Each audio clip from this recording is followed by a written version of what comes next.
देखने के कारण चतुर्मुख ब्रह्मा हो गए, 4 मुख हो गए। और 1 मुख तो पहले से ही था, चारों दिशाओं को देखने के कारण 4 मुख हो गए, 5 मुख ब्रह्मा जी के हो गए।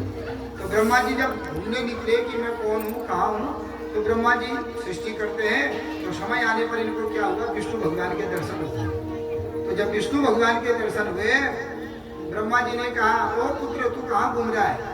विष्णु ने कहा, ये कैसी विडंबना है, तुम मुझे पुत्र क्यों कह रहे हो, मैं तो तुम्हारा पिता हूँ। ब्रह्मा कहता, तू मेरा बाप कहाँ से आ गया? सारा जगत तो मुझे बाप कहता है, धाता है ना, धाता माने पिता, और मुझे मैं पिता हूँ, मुझे गुरु कहते हैं, तो मैं सारे जगत का गुरु हूँ, तुम्हारा पिता हूँ कि नहीं? विष्णु ने कहा, मैं तुम्हारा पिता हूँ, मैं बड़ा हूँ तो मुझे प्रणाम करो। शंकर ये ब्रह्मा कहते हैं, मैं बड़ा हूँ तो तुम मुझे प्रणाम करो। तो दोनों में युद्ध हो गया, ऐसा भयंकर युद्ध हो गया कि अस्त्र शस्त्र से युद्ध, अंत में भयंकर जब एक दूसरे पर वज्रपात करने लगे, सारे देवता भयभीत हो गए कि इन दोनों के युद्ध को कौन शांत करा सकता है। शंकर और ये ब्रह्मा और विष्णु के युद्ध को कौन शांत करा सकता है? हे शिव के शरण में गए, हे शिव तुम ही कुछ कर सकते हो। तो उसी समय जैसे ही दोनों ने अस्त्र शस्त्र पकड़े हैं, बीच में निर्गुण निराकार लिंग के रूप में भगवान अवतरित हो गए। तब तक भगवान शंकर स्वरूप में थे, रूप था शंकर का, लेकिन उस दिन भगवान लिंग के रूप में अवतरित हो गए और दोनों एक दूसरे को देखे नहीं। दोनों अग्नि रूपी स्तंभ हो गया, बीच में लिंग हो गया उत्पन्न, अग्नि के समान तेज वाला। अब दोनों एक दूसरे को नहीं देख पावे, आश्चर्यचकित हो गए कि हम दोनों में एक तीसरा कौन आ गया बीच में, कहां से आए? आकाशवाणी हुई कि तुम दोनों में वही बड़ा है होगा जो इस लिंग के आदि और अंत का पता लगा करके आएगा।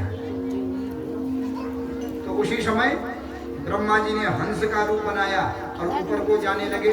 जाते जाते भू भुवः स्वः मह जन तप सत्यलोक पर पहुंच गए। लेकिन लिंग तो आदि और अंत से रहित है ना, उसका आदि कहाँ है, अंत कहाँ है? लिंग के आदि अंत का कोई पता ही नहीं है। तो सत्यलोक तक जब पहुंच गए, लिंग का पता नहीं कर पाए। उसी समय एक केतकी पुष्प, केतकी फूल को जैसा वो स्वर्ग से गिर रहा था। तो ब्रह्मा जी ने पूछा केतकी पुष्प से, कहाँ से गिर रहा है? उसने कहा, महाराज ये शिव के लिंग पर किसी ने चढ़ाया था, वहां से गिर रहा है। तो कितना है शिवलिंग मल के कदू शायद, क्योंकि महाराज गिरते गिरते मेरे 1000 कल्प व्यतीत हो गए हैं।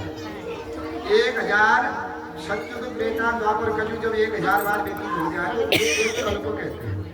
उसने केतकी पुष्प ने कहा, 1000 कल्प से मैं गिर रहा हूँ, अभी तक मैं पृथ्वी लोक में नहीं पहुंचा हूँ। महाराज कहाँ इसका अंत करने के लिए जा रहे हैं? ओह, ब्रह्मा जी ने कहा, भैया तो मेरे साथ थोड़े जा झूठ बोल देगा वहाँ पर, क्या बोलना है? केतकी पुष्प से कहा, तो ऐसा मैं कहूँगा मैं विष्णु से कि इस लिंग का मैं अंत का पता करके आ गया हूँ, और तू क्या कर, तू कहना हाँ हाँ ये मुझे कुछ लिंग के ऊपर से उठा करके लाए। पुष्प ने कहा, इससे क्या होगा? अरे विष्णु मुझे प्रणाम करेगा, मैं आदि पुरुष जो है पुरुष हो जाऊंगा, सब मुझे प्रणाम करेंगे। आकाशवाणी हुई है, जो इस लिंग के आदि अंत का पता करेगा वही श्रेष्ठ हो गया हम दोनों में। तो तुम कह देना। कमल ने कहा, मैं केतकी ने कहा, मैं कह दूंगा तो मुझे क्या फायदा होगा?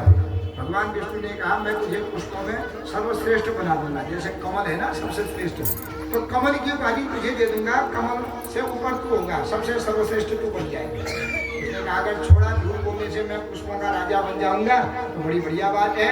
तो ब्रह्मा जी हाथ में लेकर के आए, भगवान विष्णु शूकर का रूप बना करके नीचे को गए। अतल वितल सुतल तलातल रसातल महातल पाताल लोक तक पहुंच गए, लिंग का अंत नहीं हुआ। खोदते पाताल लोक तक जब पहुंच गए, लिंग का अंत नहीं हुआ। भगवान समझ गए विष्णु ये कोई साधारण लिंग नहीं है, ये साक्षात शिव जी आज हमारी परीक्षा लेने आए हैं। और शिव कौन है? वंदे बोधमयम नित्यम गुरु शंकर रूपिणम। भगवान शंकर जगत के गुरु हैं, सबको ज्ञान देने वाले भगवान शंकर है। और शंकर का पता कौन कर सकता है? भगवान विष्णु अपना शूकर का रूप छोड़ करके जहाँ पर ब्रह्मा और विष्णु में वार्ता हुई थी वहीं पर बैठ गए। इतने में ब्रह्मा जी आगे हंसते हुए कहा, ए विष्णु मुझे प्रणाम करो। क्यों? तुमसे प्रणाम क्यों करूं मैं? कहा, देख मैं इस लिंग के अंत का पता करके आ गया हूँ। कहा, कैसे पता कर दिया? कहा, अगर मेरी बात नहीं सुन रहा है ना, ये केतकी पुष्प है, इससे पूछ। केतकी से पूछा, हे केतकी क्या ब्रह्मा सही बोल रहे हैं? तो कहा, केतकी ने कह दिया, हाँ महाराज ये ब्रह्मा सही कह रहे हैं, मुझे किसी ने चढ़ाया था शिव जी की पूजा करके लिंग पर, और ये मुझे वहां से उठा करके लाए हैं। मेरे ऊपर पृथ्वी के ऊपर कोई लिंग है ही नहीं, जहाँ से उठा करके लाए उसके बाद लिंग है ही नहीं, वहां पर लिंग समाप्त हो जाता है। जैसे ही विष्णु ने समझा ब्रह्मा जी लिंग का अंत का पता करके आ गए हैं, उठ करके जैसे ही प्रणाम करने को हुए तो वो लिंग दो भागों में विभक्त हो गया और उस लिंग के अंदर से भगवान जो निर्गुण निराकार शिव थे वो सगुण साकार रूप में प्रकट हो गए। हाथ में त्रिशूल पकड़ लिया। इतना कोप आया ब्रह्मा जी को देख करके, इतना कोप आया कि ये जगत सृष्टा होकर के, जगत का पिता होकर के आज यह ब्रह्मा झूठ बोल रहा है। जब यही झूठ बोलेगा तो कल के दिन इसके द्वारा बनाई हुई सृष्टि में झूठ सर्वत्र ही फैल जाएगा और जहाँ झूठ होता है वहाँ अनेक प्रकार के अधर्म भी होते हैं। तो इसलिए किम कर्तव्यम, कहीं क्या करना चाहिए, इस ब्रह्मा जी ने का शिर छेदन करना चाहिए। भगवान को कोप आया और कोप के द्वारा भैरव की उत्पत्ति हो गई। जो भैरव हुए तो शंकर जी के कोप के द्वारा भैरव की उत्पत्ति हुई। हाथ में खड्ग दे दिया और भैरव से कहा इस ब्रह्मा का जिस मुख से इसने असत्य बोला है उस मुख का छेदन किया जाए। तो भैरव ने झट से तलवार पकड़ के ब्रह्मा जी का जो 5वां सिर था वो 5वां सिर काट दिया और वही भैरव का सिर क्या हो गया, वो ब्रह्मा का सिर भैरव के हाथ में पकड़ लिया। खप्पर होता है ना, खप्पर, तो उसी का कपाल बना दिया। तो जब भगवान शंकर का कोप शांत नहीं हुआ और ब्रह्मा जी को और दंड के देने के लिए तैयार हुए तो सारे देवता सब भगवान विष्णु चरणों में चले गए।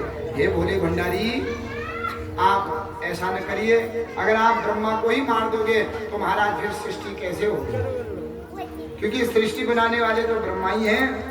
मैं तो विष्णु पालन करता हूँ, शेर शिव आप संहार करता है, ब्रह्मा बनाएंगे ही नहीं तो मैं पालन किसका करूंगा। इसलिए हे महाराज आप कोप न करिए। तब भगवान शंकर का जो है कोप शांत हुआ है।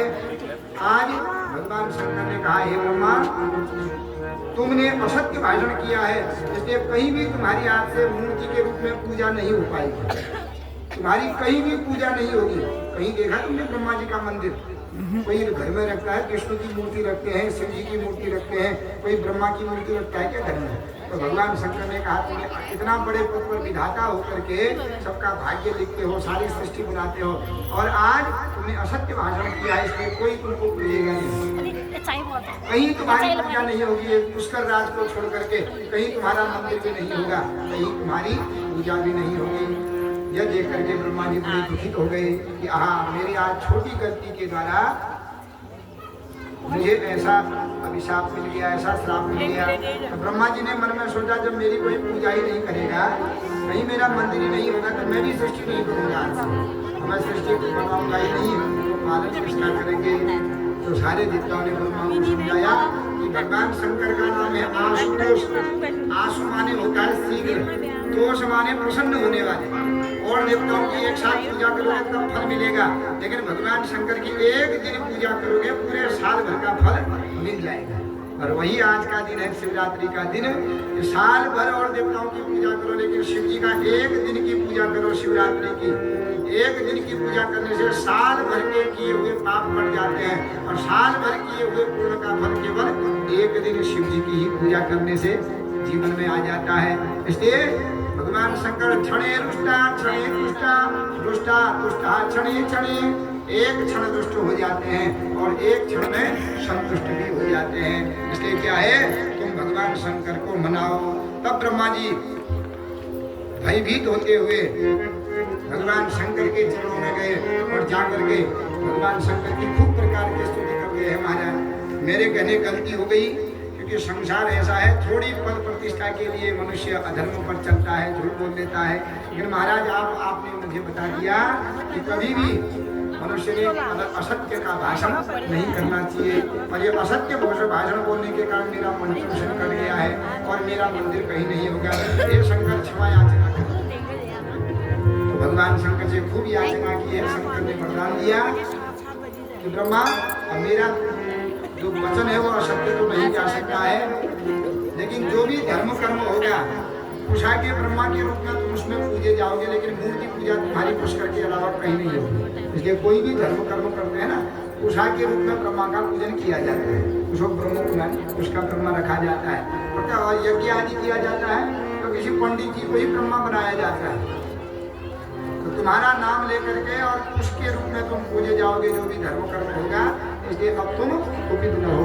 तो इसी दिन जो है विवाह हुआ है, न शिव जी अवतरित हुए। अवतरित मार्गशीर्ष महीने के आर्द्रा नक्षत्र में भगवान शंकर लिंग रूप में अवतरित हुए और उस दिन निर्गुण निराकार की आज भगवान शंकर की ब्रह्मा और विष्णु के द्वारा पहली बार पूजा की गई थी, इसलिए वही आज शिवरात्रि रूप में पूजी जाती है। तो भगवान शंकर ने कहा जो आज के दिन मेरा पूजन कर लेगा वह समस्त पापों से विमुक्त होकर के, चाहे वो कितना असत्य बोले, कितने ही अधर्म करे, ये शिवरात्रि के दिन जो मेरा व्रत कर लेगा, मेरा दर्शन कर लेगा, मेरा पूजन कर लेगा, वह समस्त प्रकार के पाप ताप संताप से मुक्त होकर के वह ब्रह्मा तुम्हारी तरह संसार में घर घर फिर पूजा जाएगा। तो इस प्रकार आज के दिन भगवान शंकर का जो दूर होगा वही शिवरात्रि बन गई। इसलिए आज शंकर भगवान का विवाह भी नहीं हुआ है। बहुत पुरानी शिव जी क्या हुआ।